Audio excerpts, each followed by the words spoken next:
Dentro de los derechos humanos encontramos uno muy importante, que es la libertad. Hablar de ella es un asunto que se nos escapa a los límites de este curso. Por eso vamos a intentar dar una aproximación a la respuesta del interrogante de qué es la libertad. Se dice que junto a la vida es uno de los derechos fundamentales de la existencia humana. Hace referencia a muchos aspectos de la vida, pero comúnmente se define como la facultad que tiene el hombre para actuar según su propia voluntad. Esta libertad se encuentra en el artículo 28 de la Constitución Política, en el artículo 1 de la Declaración Universal de los Derechos Humanos.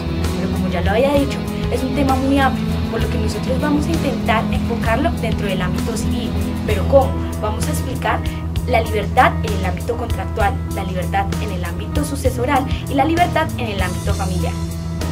La libertad está estrechamente ligado con el concepto de igualdad. La igualdad en Colombia está establecida en el artículo 3 de nuestra Constitución Política. ¿Qué dice?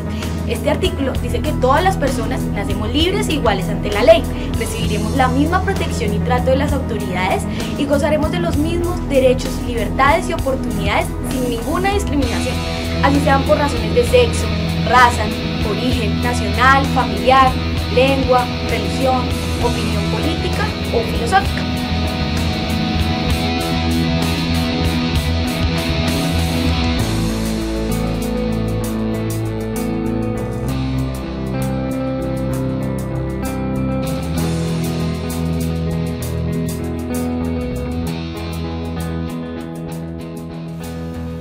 La libertad contractual.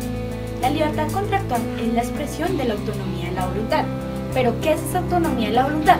Es la posibilidad que tiene un individuo para dictar sus propias normas. Ejemplo, yo en un contrato de arrendamiento puedo dictar mis cláusulas dependiendo de mi conveniencia, siempre y cuando estén de acuerdo a la ley. ¿Para qué? Para regular estas situaciones jurídicas propias. Pero el Estado tomará estas normas como propias para así hacerlas cumplir.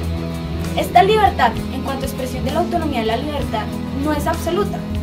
Claro, también existen límites. Vemos límites como que si yo contrato no puedo ir en contra del orden público ni de las buenas costumbres, en síntesis de la ley. También se demuestra la autonomía de ambas partes, ya sea tácita o expresa. Pero respecto a esto me surge una duda, y es la siguiente. Si yo, Luisa, decido contratar o celebrar un contrato con una empresa como Movistar o una empresa prestadora de un servicio público, puedo mostrar y dar una cláusula en la cual se exprese mi voluntad. No, porque mira, ahí ya estamos hablando de contratos de adhesión. ¿Qué es esto? Es un tipo de contrato mediante el cual una de las partes, solo esta parte, redacta las cláusulas y la otra parte simplemente se limita a aceptar o a rechazar el contrato. Como los que da, un ejemplo, como los que da mi compañera Luisa, los contratos de telefonía móvil, los contratos de servicios públicos, pero estos contratos de adhesión sí constituyen contrato porque hay consentimiento. La misma Corte de Derecho dice que para que haya contrato es suficiente que dos o más partes conformen el contrato y que poco importa si una de las partes se limita o a aceptar o a rechazar.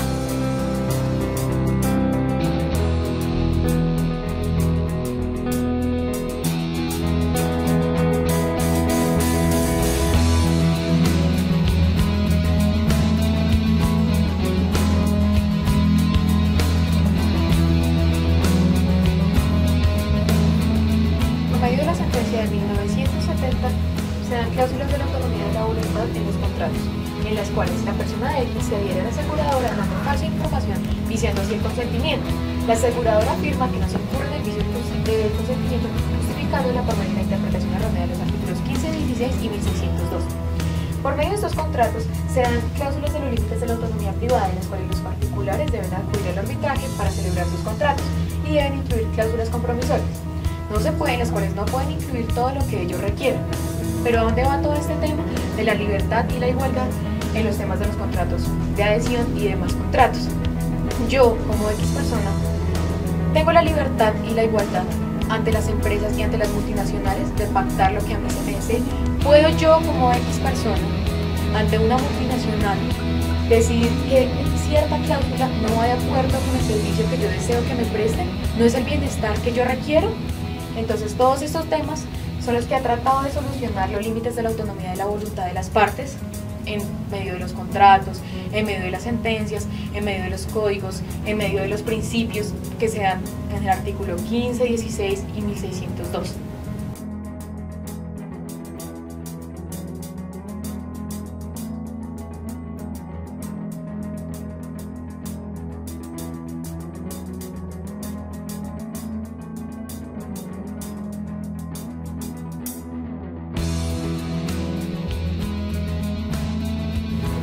La libertad en el derecho de familia.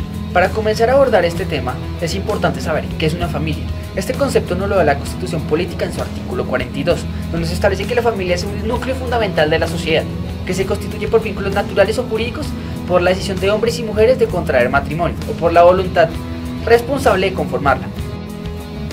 Puntos importantes que regula el derecho de familia. Claro está, estos enfocándolos desde un ámbito de la libertad e igualdad. Comenzaremos a hablar de la adopción.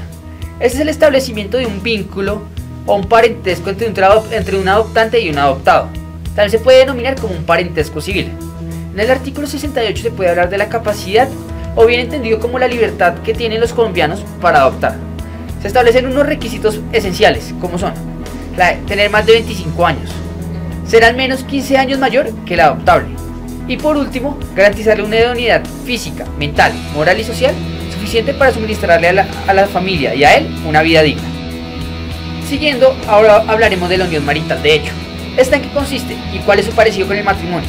Es la unión entre el hombre y la mujer semejante al matrimonio, pero la diferencia está en que esta no tiene una ceremonia pública. Esta unión se hace de manera libre por el acuerdo entre las voluntades. Ahora veremos el matrimonio desde un ámbito de la libertad e igualdad. Para comenzar definiremos qué es matrimonio.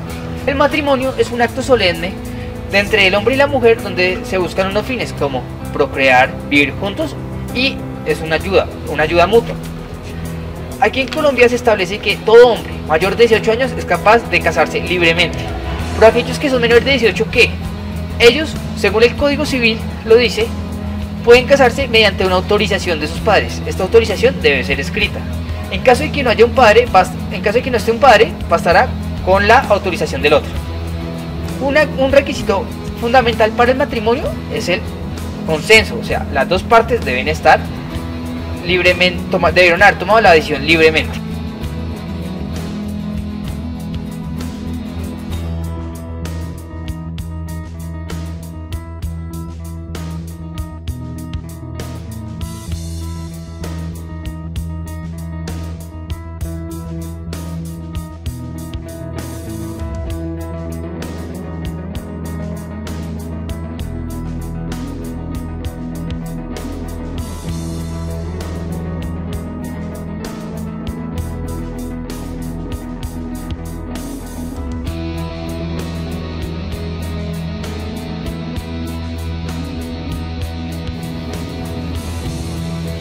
Las sucesiones son aquellas que regulan el destino de las titularidades y de las relaciones jurídicas de una persona después de su muerte.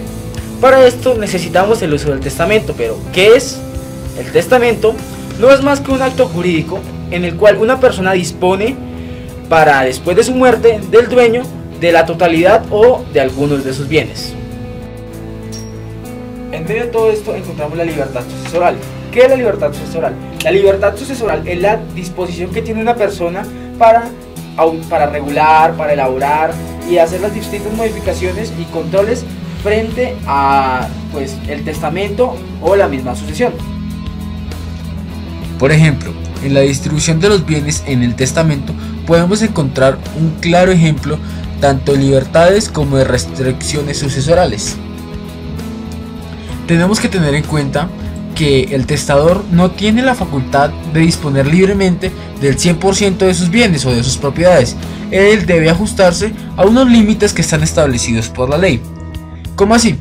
Pues la ley interpone unos límites y unas formas para que la persona pueda distribuir sus propiedades entre los distintos herederos.